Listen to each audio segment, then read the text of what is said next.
Nós estamos pregando aqui no mês de setembro uma série que tem esse nome que está aí: Diferentes que fazem a diferença. Porque nós, queridos, somos chamados, somos salvos, remidos, perdoados no sangue de Jesus, e isso nos tornou gente diferente. Mas não adianta a gente ser diferente e não estar disposto a fazer a diferença.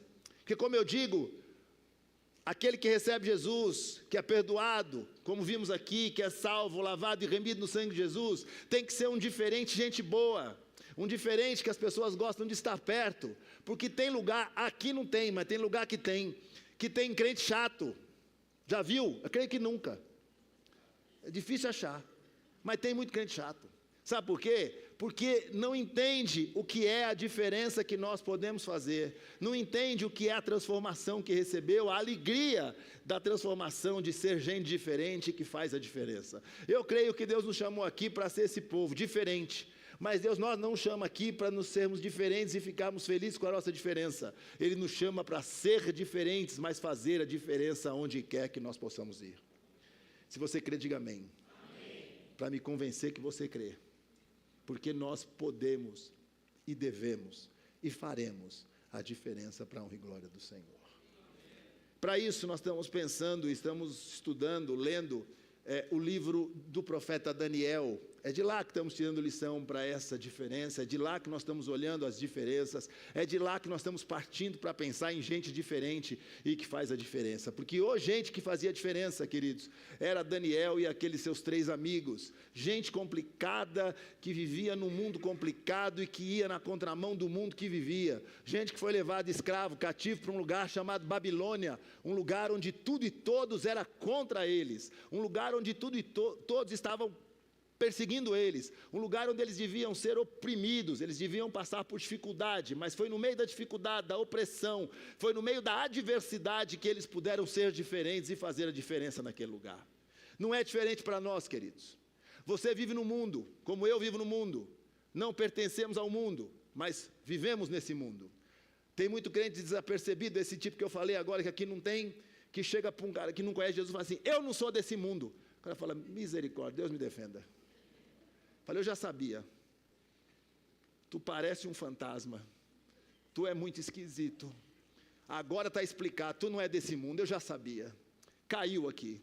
Não é isso, nós não pertencemos a esse mundo, mas o Senhor Jesus, quando ora pelos seus discípulos, no final do seu ministério, ele faz a seguinte oração: Pai, eu peço que os livre, ou que os proteja no mundo, que os livre do mal, mas não que os tire do mundo.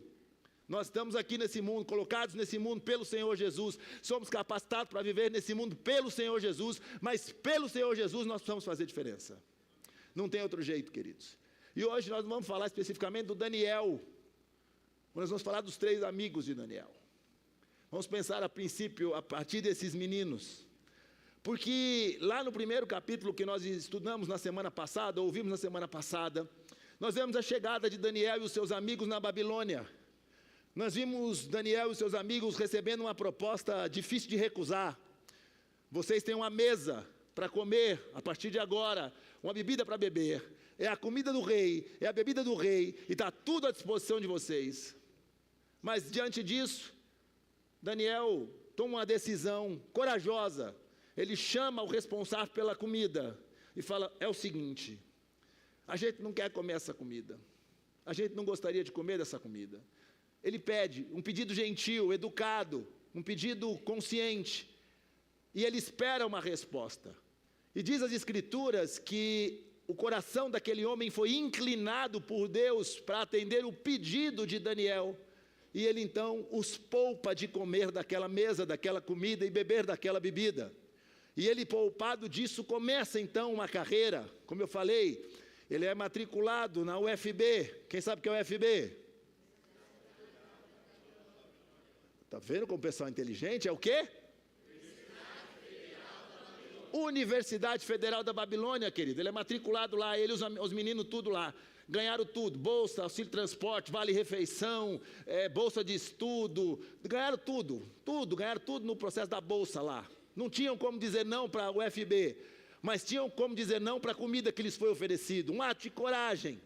E eles têm coragem de pedir. E Deus inclina o coração do homem para atender o pedido de um servo de Deus. Coragem, querido. E esse foi o tema da minha mensagem no último domingo. Coragem para ser diferente. Eu e você vamos precisar de coragem para pedir, para dizer não a algumas coisas. Outras vamos ser obrigados a lidar com elas. Você vive no mundo, como disse. Você trabalha num ambiente de trabalho. Você frequenta um ambiente onde você vai, não importa qual seja o seu trabalho. Você frequenta uma universidade. Você vive nesse mundo, a não ser que você viva numa bolha. Lembra do filme da bolha? Vive numa bolha inflada lá. E tem os crentes que acham que vivem na bolha mesmo. Mas nós vivemos no mundo, influentes no mundo que estamos. Não podemos nos influenciar por ele, mas devemos influenciar o mundo. E eles não podiam dizer não para um monte de coisa, mas para algumas eles podiam tentar dizer. E tentaram dizer, a primeira, não gostaríamos de comer da comida se assim fosse possível. Repito, Deus inclina o coração de um homem que atende esse pedido. Mas veja bem, naquela terra, quase nada eles controlavam. Você precisa entender isso. No mundo, no sistema chamado mundo, que nós vivemos como cristãos, controlamos poucas coisas. Mas assim como eles tinham controle de poucas coisas naquele ambiente e naquele lugar que eles viviam, eles criam numa outra coisa. Eles criam que eles não tinham controle de quase nada, mas que o Senhor Jesus tinha controle de absolutamente tudo. Isso alegra muito seu coração, até fiquei impressionado agora. Porque, queridos, se nós vivemos num contexto onde nós não controlamos e achar que Jesus também não controla, nós vamos nos desesperar. Mas o que nós vamos entender é que eles criam no controle de Deus sobre todas as coisas. Essa segurança, essa certeza eles tinham. E nós precisamos ter essa segurança, do controle de Deus sobre tudo. Os contextos que vivemos são desafiadores, mas nós temos que ter uma certeza. O Senhor está ao nosso lado. O contexto é desafiador. E não adianta você orar, Senhor, melhora o mundo. Senhor, faz o mundo e fazer a pomba. Não adianta, querido. Porque a palavra de Deus, começando em Gênesis e terminando em Apocalipse, diz que o mundo caminha para o fim. As coisas devem piorar a cada dia. Ô pastor, que palavra abençoada. Louvado seja Deus. Eu não posso mentir para você. Mas não importa o quanto elas piorem. Você está na companhia de um Jesus que ama você, que guarda você, que protege você, que abençoa você, que supre você, que salvou você. Então nós temos que viver nesse contexto. Então a história hoje é sobre os 3 amigos. E a história vai dar um salto, queridos. Eu pretendo pregar 4 mensagens sobre essa série. E cada uma delas é um pilar da nossa diferença, que faz diferença. O primeiro deles que preguei foi coragem. Coragem para ser diferente. Coragem é um primeiro pilar que o crente precisa ter, que o servo de Deus precisa ter. Precisa ser corajoso, querido. Pode ser mole, não. Pode ser covarde, não. Tem que se apoiar em Jesus. Tem que ter educação. Mas dizer para o mundo, até aqui eu aceito. Daqui para cá, por favor, não me force. Porque quem vai trabalhar a partir da sua decisão de coragem é o Senhor Jesus. Mas aqui a história dá um salto nesse pilar, ou nesse segundo pilar, que é da coragem à fé. Querido, coragem é algo diferente de fé. Porque coragem se baseia em possibilidades existentes. Coragem é algo que parte da disposição humana. Queridos, eles tiveram disposição humana. Eles viram uma possibilidade real. Bom, está aí o homem, está aí a comida. Existe uma possibilidade de pedirmos para não comer e de ele aceitar o pedido. Uma inclinação humana. Nós não queremos comer e vamos pedir para não comer. Isso é coragem. Mas fé é diferente. Fé, segundo a definição de Hebreus 11, no capítulo 11, versículo 1, diz assim: ora, a fé é a certeza daquilo que esperamos e a prova das coisas que não vemos. Certeza do que esperamos e prova das coisas que não vemos. Isso é fé, isso é diferente de coragem. Isso não parte de algo possível, isso não parte de algo que você vê, isso não parte de algo que você efetivamente entende que consegue planejar e pilotar. Fé é um salto em algo que você não enxerga. Isso é fé. Agora, para sermos diferentes, eu e você precisamos viver por fé, nos mover por fé e decidir por fé. Não apenas num ato de coragem, mas por fé. E hoje, então, esse é o tema. Fé para ser diferente. Se eu e você queremos ser diferentes e fazer a diferença, precisamos ser homens e mulheres, pessoas movidas, fundamentadas na fé. O primeiro, então, pilar foi coragem. O segundo é, diga isso, fé. Então nós vamos ler um texto que narra talvez uma das cenas mais emblemáticas da Bíblia. A pessoa não precisa conhecer Bíblia para conhecer essa história. Você já ouviu em algum momento da sua vida essa história que nós vamos ler. E ela está em Daniel, capítulo 3.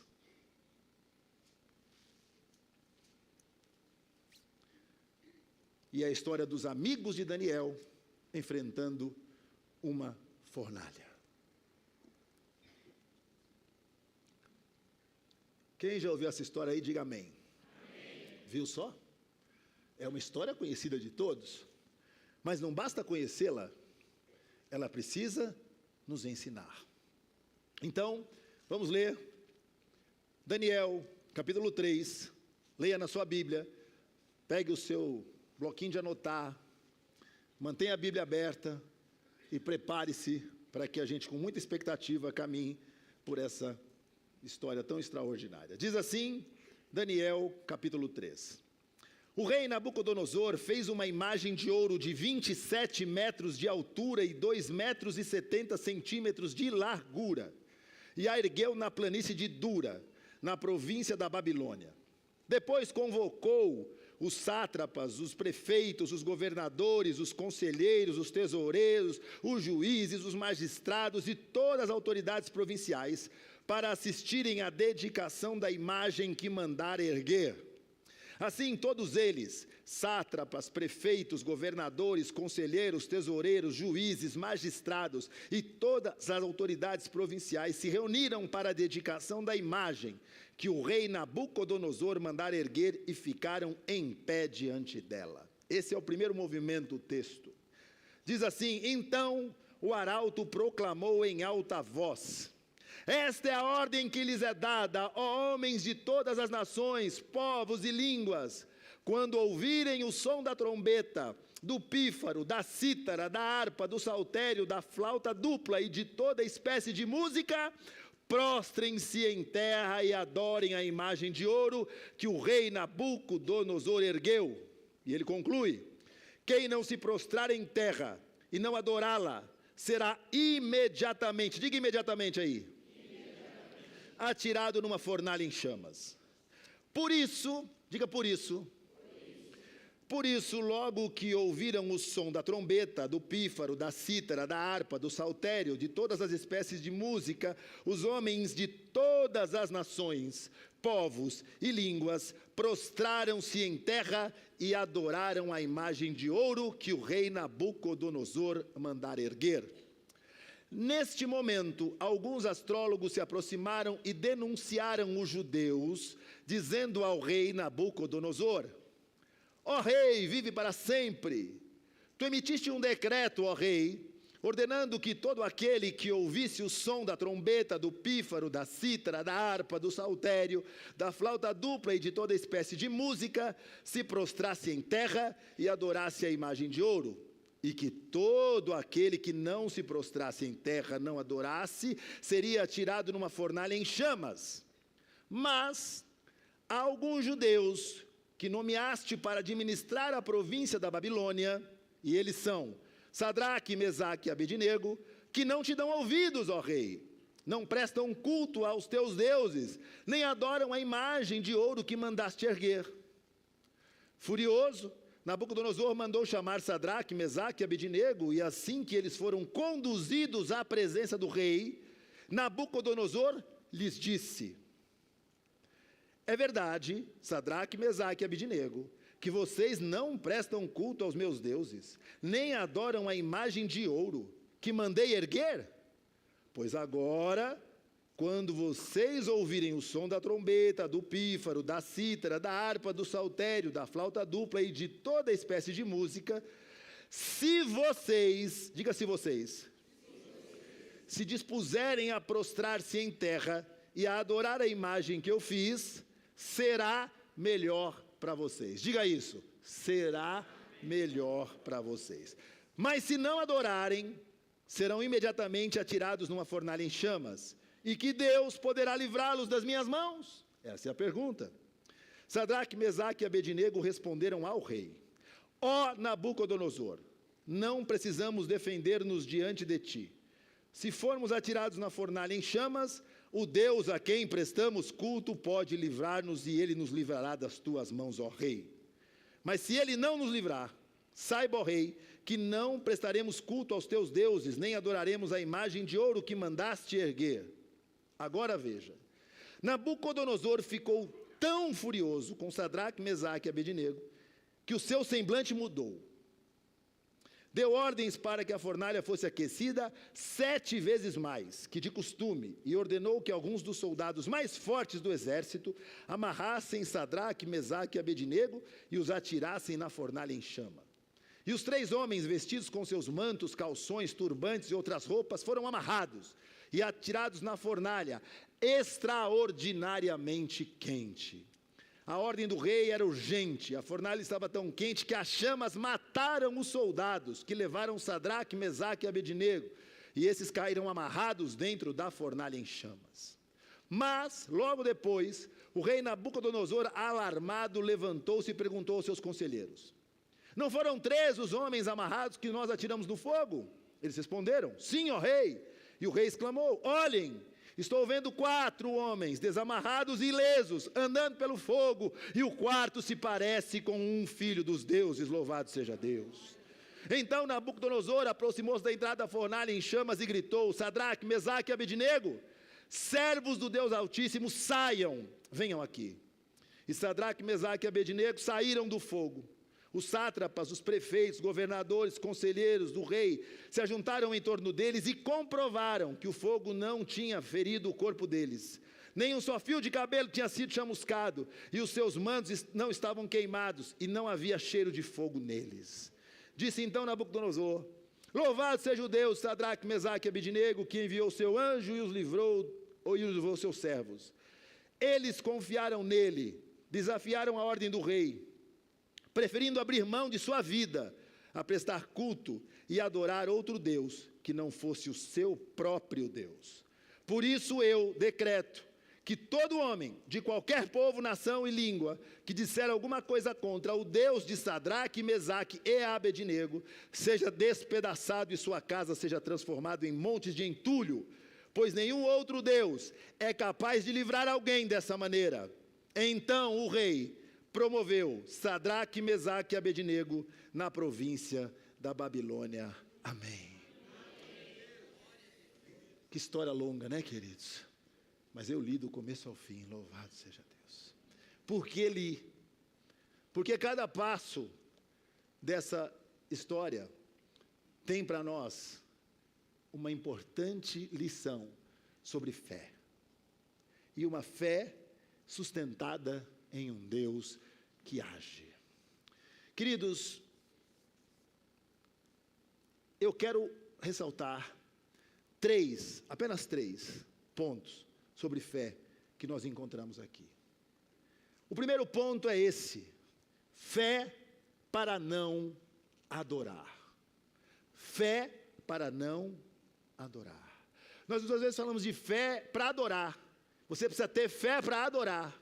Não. Nesse mundo você precisa ter fé para não adorar. Fé para não adorar. A primeira cena do texto nos mostra isso. A ordem a uma adoração. Você já imaginou, querido, talvez você é melhor que eu de imaginação. Você já imaginou o que é uma estátua de praticamente 30 metros de altura, por 3 de largura, construída em ouro, colocada numa planície retinha, uma tábua assim, onde uma ordem de adoração é dada. O investimento foi alto, o trabalho foi grande, e a adoração que se esperava receber também era grande. E a ordem de Nabucodonosor é que o mundo todo, sobre o qual eu governo, adore essa estátua, se prostre diante dela. Essa é a minha ordem, ordem do Nabucodonosor, o rei dos reis, aquele que era o maior homem da história conhecida. A Babilônia era o reino mais poderoso da terra, logo Nabucodonosor era o homem mais poderoso da terra. E ele então diz, eu ordeno e quero adoração. Nós vamos entender um pouquinho o que vem um pouco antes disso. O capítulo 2 do livro de Daniel conta sobre um sonho. É a primeira vez que Daniel vai mostrar, então, a sua capacidade de interpretar sonhos. E o sonho que Nabucodonosor tem, narrado no capítulo 2, é o sonho de uma grande estátua. E uma estátua composta de 5 elementos: ouro, prata, bronze, ferro e barro. 5 elementos compunham a estátua. E ele tem um sonho: a cabeça era de ouro, peito de bronze, braços de prata. E ele vai falar que os pés eram misto entre ferro e barro. E o que acontece? Ele não entende o sonho, e Daniel interpreta o sonho. E aqueles 5 elementos representavam 5 reinos que viriam a partir do dele. A partir do deles, mais 4 reinos, incluindo deles 5 reinos. E ele diz, a cabeça de ouro, ó Nabucodonosor, é o reino da Babilônia sob o teu governo. Ou seja, Nabucodonosor sabia que era a cabeça da estátua. Mas nesse mesmo sonho, diz as escrituras, que uma pedra vem não se sabe de onde, atinge a estátua e esfacela a estátua. E isso deixa Nabucodonosor extremamente desconfortável, não entendendo o que era aquilo. E a revelação então vem de Daniel para a vida daquele homem. Babilônia, governo de Nabucodonosor, cabeça de ouro de uma grande estátua. Talvez aí você comece a entender por que é que ele construiu essa estátua. Porque não bastava para ele ser o maior homem da terra, governante do maior reino humano, ele queria ser adorado como Deus. Eu preciso ser adorado como Deus. Queridos, o que você precisa entender é que o objetivo dos reinos desse mundo e deste mundo e das coisas desse mundo é nos levar a adorar.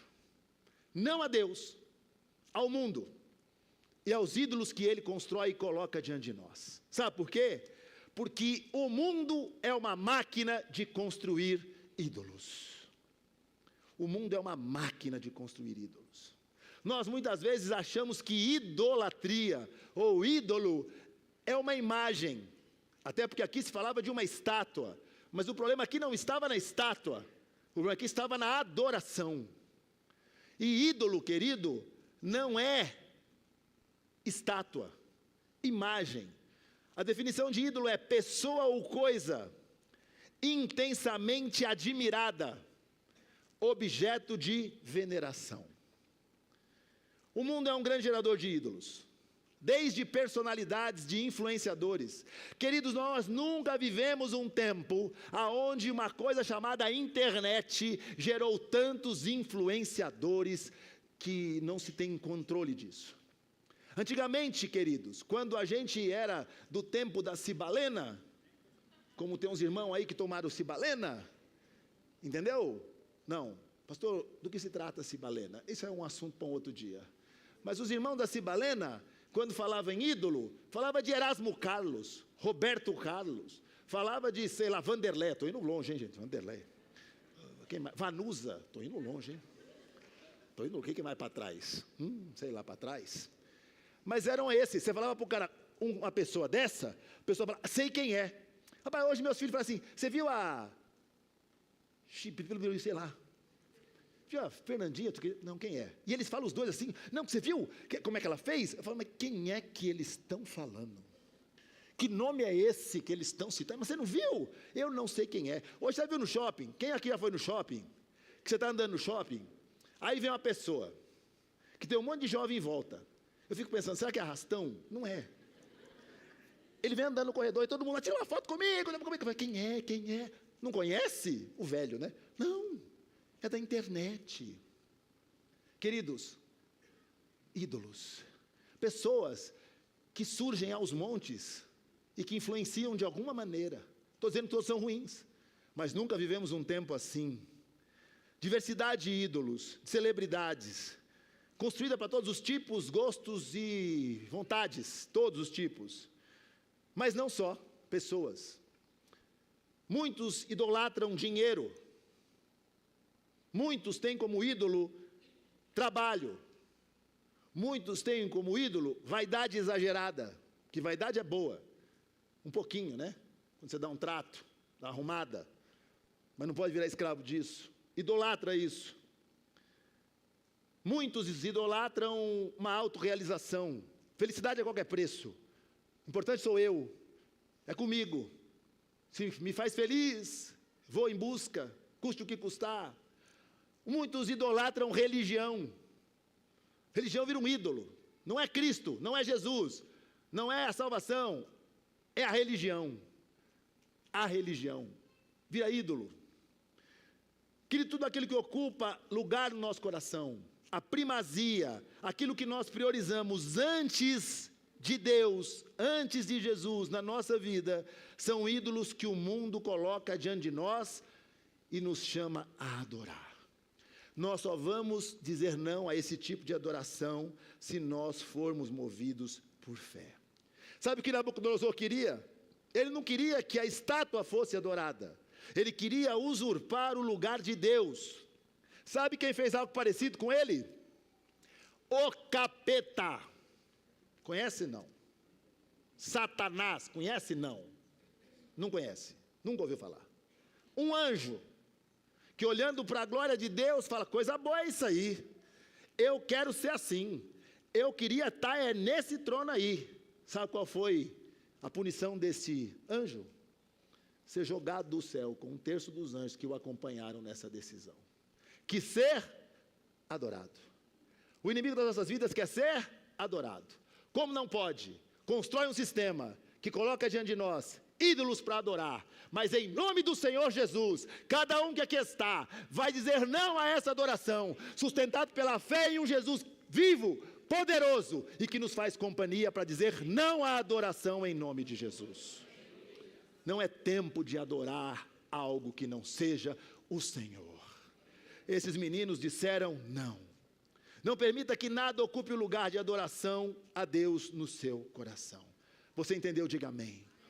Mas nós temos um segundo ponto, que é a fé para sustentar uma difícil decisão. Primeiro, fé para não adorar.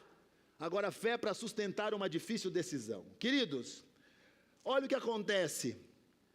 A cena é essa. Todo mundo se prostra. Uma planície, uma estátua. Todo mundo prostrado. Alguém olha e reconhece. Espera aí. Tem alguém ali de pé. Tem alguém ali de pé. E esses que estão de pé, então, vistos, são levados à presença do rei, dizendo assim, olha, eu não sei se o senhor sabe, mas eu vou lembrar umas coisas para o senhor, o seu rei, Nabucodonosor. Olha como que o inimigo começa. O senhor fez um decreto, como se ele não soubesse. O senhor fez, o senhor lembra? E o seu decreto não se pode mudar. E o Senhor decretou que ninguém, ou todos aqueles que se prostrassem, efetivamente, seriam lançados numa fornalha. O senhor lembra? Lembro. Então, eu vou dizer uma coisa para o senhor. Tem aí uns meninos, que o senhor, inclusive, colocou num posto de governo, que não se dobraram à estátua. Aí você pensa que o rei falou assim, então tá bom.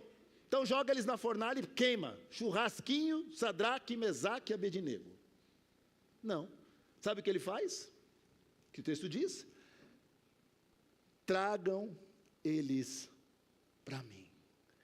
Quero eles na minha presença. Queridos, entenda algo aqui. Isso aqui é digno de nota. Uma coisa é decidir. Outra é sustentar a decisão. Provo que isso é verdade. Quem entre nós já não falou, farei uma dieta a partir de segunda-feira? É segunda-feira o dia, né, meus irmãos? Hoje não é dia desse negócio. Segunda-feira eu começarei. Decidir é fácil. Difícil é sustentar a decisão. Quem nunca falou, eu começo a academia segunda-feira? Porque segunda-feira começa tudo, a dieta, a academia. Decidir, fácil. Sustentar a decisão, difícil. Uma coisa é ser crente, dentro da igreja. Outra coisa é ser crente, fora da igreja. Uma coisa é dizer que você vai abrir mão de algo. Outra coisa é deixar isso definitivamente. Uma coisa era dizer não a Nabucodonosor diante dele. Outra coisa era dizer não para Nabucodonosor olhando nos olhos dele. Você dizer, não, eu não vou adorar. Eu sei lá onde é que está esse rei, eu não vou adorar. Mas quando ele te coloca na frente, e você precisa entender quem era esse homem, querido. O homem mais poderoso da terra. E ele olha e fala assim, vocês não vão mesmo adorar a minha imagem, a minha estátua de 27 metros de ouro? Ele precisa dizer, pensando bem, diante da sua realeza, que mal tem? É só adoradinha. Mas eles olham para o rei, no olho do rei, e dizem, não vamos. Sustentam uma difícil decisão. Queridos, o rei, ao saber que aqueles meninos existiam, os leva à presença dele. E agora coragem não era suficiente para sustentar essa decisão. Essa decisão iria exigir fé. Fé. Porque o que o rei queria? O rei não queria, na verdade, inicialmente, queimar aqueles jovens. Não é isso que ele queria, senão ele não tinha mandado. Quem foi? Leva para a fornalha e queima. Não, traga diante de mim. Sabe o que aquele homem queria? Ele queria dar aos jovens uma nova oportunidade. Não quero queimar vocês. O que eu quero é dar a vocês a oportunidade de mudar de ideia, de voltar atrás na decisão que tomaram. Se vocês se dispuserem a prostrar-se em terra e adorar a imagem que eu fiz, ele diz o texto, será melhor para... Vocês viram o que ele diz? Será melhor para quem? Será melhor para vocês, se vocês mudarem de ideia. Aqui nós vemos a fé verdadeira, queridos. Pois a decisão que eles vão tomar diante do rei não está focado naquilo que era melhor para eles. Está focado naquilo que era a vontade de Deus. Porque confessa você comigo, o que era melhor para eles? Adorar e sair fora do problema, ou dizer e sustentar a decisão de que não adorariam? Para eles seria melhor adorar, mas isso ia contra a vontade de Deus. E entre obedecer ao rei e obedecer a Deus, sustentados por fé, eles decidem obedecer a Deus. Eu e você precisamos sustentar a nossa fé nesse Deus que tudo pode, nesse Deus que é provedor, queridos, porque é isso que eles queriam. Fé em um Deus que tudo pode é aquilo que vai sustentar as nossas decisões difíceis. Fé em um Deus que tudo pode. Sabe por que nós titubeamos na fé, negociamos a fé, temos medo diante de situações difíceis? Porque a gente acha que Deus não pode todas as coisas. Se aquilo que está diante de você é maior do que aquilo que você acredita que Deus pode fazer, diga pode. Eu disse vai. Eu disse o quê? Eu disse vai. Eu disse o quê? Pode. Você diante, sabendo que um Deus pode fazer todas as coisas, você tem a decisão e é sustentado para dizer não e para sustentar a sua decisão. Porque o texto vai dizer isso. Ele vai dizer assim, rei, é o seguinte: se formos atirados na fornalha em chama, o Deus a quem prestamos culto vai nos livrar da fornalha. Não, ele diz, pode livrar-nos e ele nos livrará.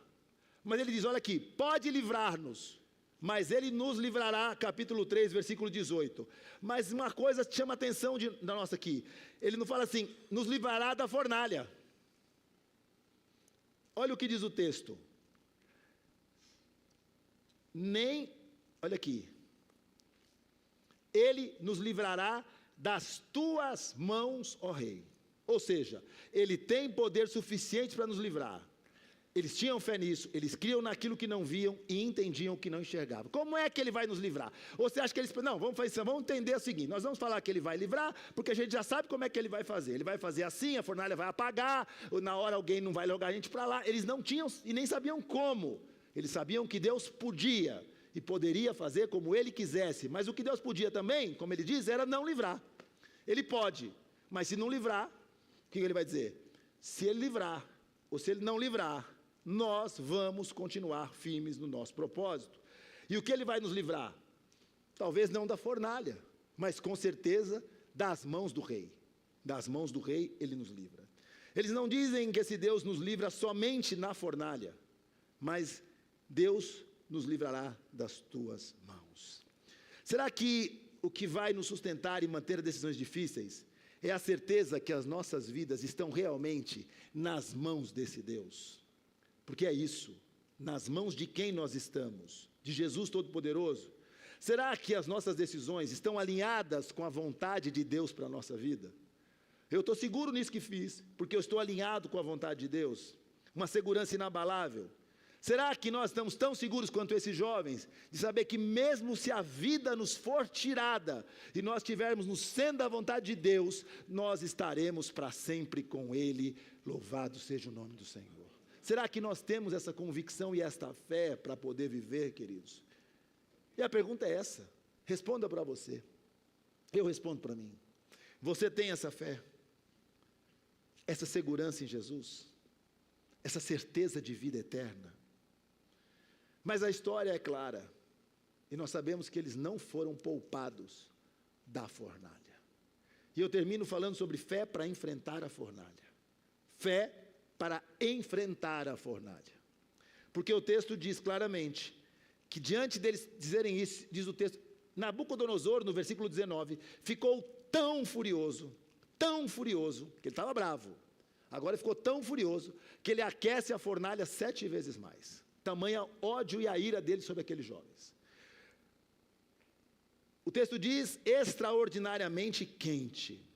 O texto diz que era tão quente, que os soldados que foram levando eles para aquilo lá, quando chegam diante do bafo da fornalha, já morrem ali, na condução deles àquele lugar. Os soldados morrem antes do fogo. Agora, o que nós vamos ver aqui, é que eles estão sendo testados na sua fé. Pois a fé, queridos, entenda isso, a fé é sempre forjada, amadurecida e fortalecida no fogo das adversidades. É difícil dar glória a Deus e amém por isso, eu entendo. Sabe por quê? Porque o fogo da fornalha forja a fé dos filhos de Deus. O fogo da fornalha forja a fé dos filhos de Deus. Isso é verdade, pastor? Olha o que eu vou te perguntar, e você vai chegar a essa conclusão sozinho. Você é mais grato e reconhece mais a Deus pelo que você não passou, ou por aquilo do qual Ele te livrou? Isso é uma pergunta. Você é mais grato e reconhece Deus mais naquilo que Ele te livrou, ou daquilo que você não passou? Exemplo prático. Suponhamos que você saiu da sua casa hoje, pegou o seu carro, e no farol tinha um cara com a pistola na cintura, pronto para te assaltar. Mas ele não te assaltou. Você passou, os olhos dele foram fechados, veio um carro de trás, ele assaltou de trás, você nem viu. Você não viu que você foi livre de uma pistola na sua cabeça e você chega aqui, aí você fala assim: Senhor, obrigado pelos livramentos que o Senhor me deu hoje. Deve ter dado algum, eu não sei, não vi. Agora, suponhamos que você esteja lá, pare o seu carro, ele põe a pistola na sua cabeça, puxa o gatilho e a pipoca lá o tiro, e ele não atira, e você pega, arranca com o carro e vem para cá. Será que você glorificaria mais a Deus de não saber que alguém estava preparado para te dar um tiro, ou glorificaria mais a Deus porque a pistola colocada na sua cabeça não disparou? Será que a glória de Deus seria a mesma se Deus poupasse aqueles meninos da fornalha, ou a glória de Deus se manifestaria mais com eles encarando a fornalha? Sabe para que Deus faz milagre na sua vida, querido crente, servo de Deus, lavado no sangue de Jesus? Não é para o seu conforto, é para a glória dEle, em nome de Jesus, diga amém. Tudo o milagre que nós vivemos é para glorificar a Deus, é para deixar que a glória seja dEle.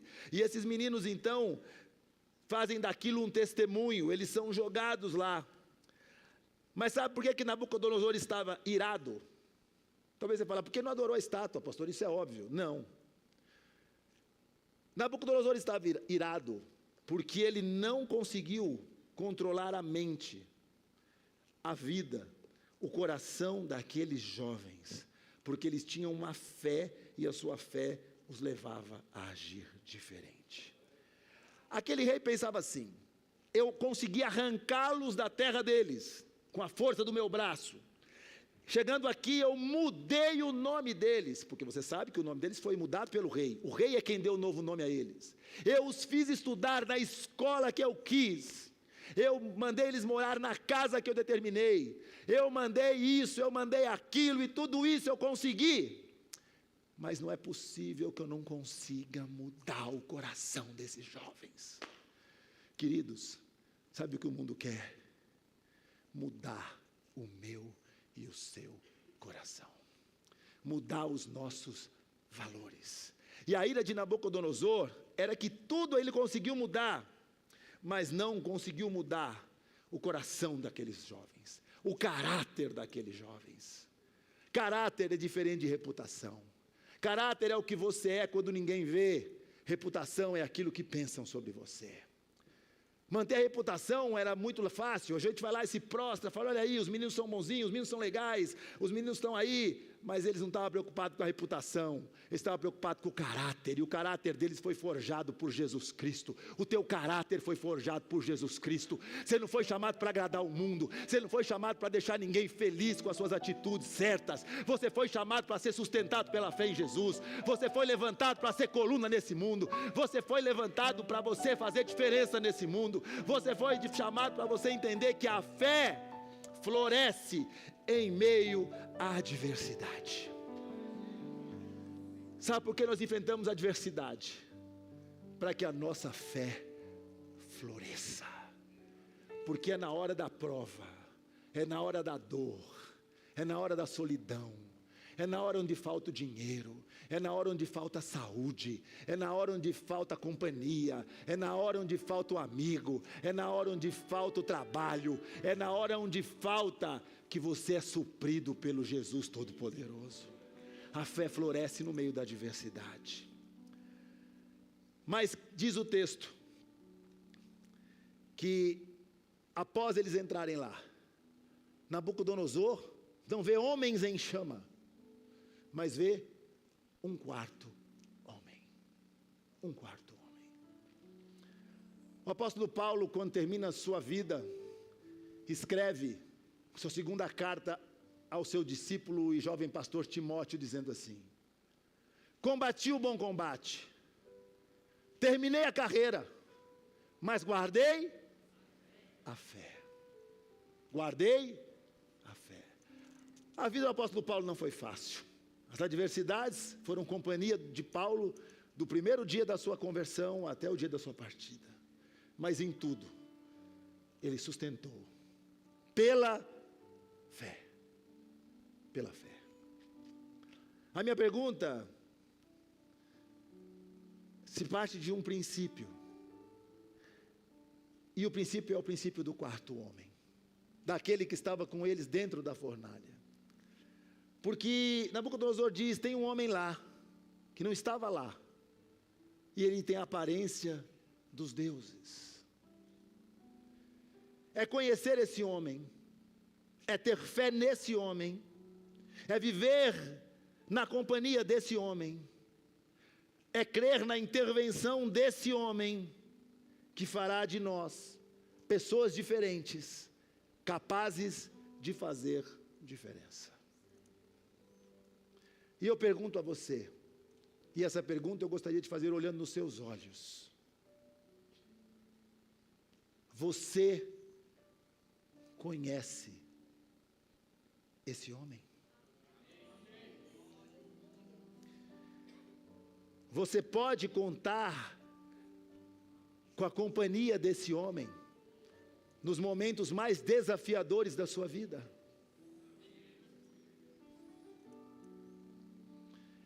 Mas eu tenho uma pergunta muito particular. Esse quarto homem, Jesus, que salvou aqueles jovens no meio do fogo daquela fornalha, salvou a sua vida? Salvação não é saber que Ele existe. Salvação é tê-lo com você, a partir de algo chamado conversão. Ele só estará conosco em meio às fornalhas da vida, se Ele for o nosso Senhor e suficiente Salvador. Ele não estará porque você é bom, porque você faz boas obras, porque você é bacana, porque você é legal, porque você dá dinheiro para o pobre, porque você ajuda a viúva, porque você visita o órfão. Ele estará com você na fornalha, se Ele for o seu Senhor, suficiente Salvador, e se você entregar o seu coração a esse Jesus, que é o quarto homem da fornalha. Comecei dizendo que a fé é a certeza daquilo que esperamos, e a prova daquilo que não vemos. Comecei dizendo que precisamos nos mover e decidir por fé. E aquela fornalha, queridos, queimou muitas coisas naquele dia. Muitas coisas aquela fornalha queimou. Começou queimando os soldados, que foram jogar aqueles meninos naquela fornalha. Queimou outra coisa, queimou a arrogância do rei, por um tempo curto. Você vai ver que ele continua arrogante, mas por um tempo ele queimou. Que ele olhou e falou, bom, temos todos que adorar o Deus de Sadraque, Mesaque e Abednego, porque esse Deus aí que livrou eles dessa fornalha é o Deus que pode livrar. Mas também queimou as cordas que prendiam aqueles meninos dentro daquele fogo. Tudo isso a fornalha fez e queimou. Mas o fogo daquela fornalha fez algo ainda maior. O fogo daquela fornalha trouxe glória ao nome do Senhor.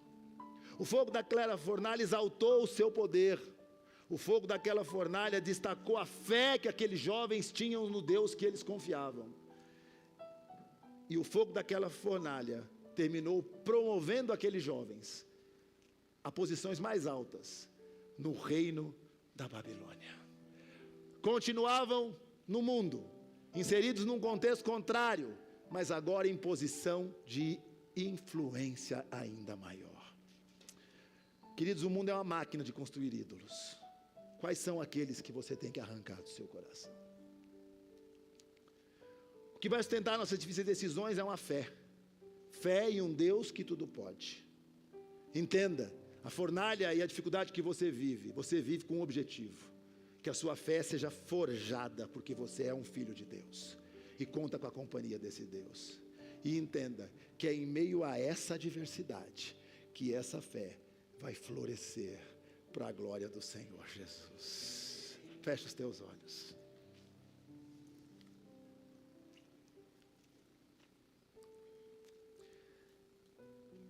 Eu quero convidar você a pensar em algumas coisas. Será que você está disposto a se mover por fé e depositar aos pés do Senhor tudo aquilo que impede, tudo que tem atrapalhado, ou tomado lugar no seu coração, que pertence a Deus, que precisa ser adorado como Deus?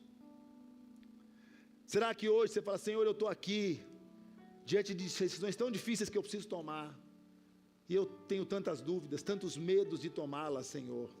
Talvez você precise de fé para tomar e sustentar uma difícil decisão. Deus trouxe você aqui para isso. Ou será que você hoje precisa pedir a esse quarto homem, que está com você e que pode estar com você em todas as fornalhas da vida, que seja o seu Senhor e suficiente Salvador? Fique de olhinhos fechados, tenha um momento de oração, pense sobre a sua vida, sobre os ídolos da vida, a sua vida, como eu pensei nos ídolos da minha vida. Pense naquilo que tem sustentado a sua fé. Mas se você está neste lugar, neste culto, neste dia, e nunca recebeu o Senhor Jesus como este que pode te salvar, e só Ele pode, porque só Ele é o caminho, verdade e vida, ninguém vem ao Pai senão por Ele. E se você nessa manhã está aqui, e fala, Senhor Jesus, eu preciso do Senhor, sendo o meu Pai, o meu Senhor e o meu suficiente Salvador, eu não vou lhe chamar aqui à frente, mas quero que você levante a sua mão onde você está, para que eu possa orar por você nesta manhã. Levante a sua mão onde você está, para que eu possa fazer essa oração pela sua vida, você recebendo esse Jesus como seu Senhor e suficiente Salvador. Louvado seja Deus. Levanta a sua mão onde você está.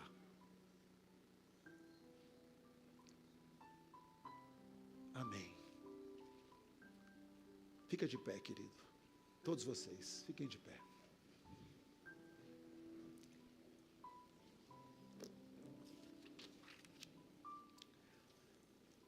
Podemos orar? Podemos? Juntos, pedindo que Deus nos conceda esta fé, para que nós possamos ser diferentes, sustentar as nossas decisões diferentes, viver de forma diferente, influenciar gente a partir da nossa vida. Podemos orar? Podemos? Vamos orar juntos? Levante também a sua voz comigo, e vamos todos orar. Senhor, obrigado. Ore, querido. Obrigado por esse tempo, obrigado pela palavra, obrigado porque o Senhor é aquele que faz a nossa vida diferente, e é no Senhor que nós sustentamos a diferença de sermos servos de um Deus Altíssimo, um Deus que supre, um Deus que sustenta, um Deus que cuida de nós, aquele que nos faz companhias nas fornalhas da vida, aquele que muitas vezes não nos livra do problema, mas está conosco no meio do problema. E sabemos que isso acontece para que o nome e o seu nome seja glorificado, que aquilo que vivemos, experiências que passamos, possa levar glória ao teu nome, e que o Senhor nos ajude não só a decidir bem, mas a sustentar a decisão que tomamos, quando a tomamos na direção do Senhor para nós. Ajuda-nos, Senhor, nessa caminhada, porque pensamos sobre coragem para ser diferente, e hoje decidimos ter fé para sermos diferentes. Essa oração fazemos, e assim te pedimos, no nome que tem todo poder, o nome de Jesus. Você diz? Amém, amém. Louvado seja o Senhor, que você seja sustentado nessa fé. Fé para ser diferente, e fé para fazer diferente.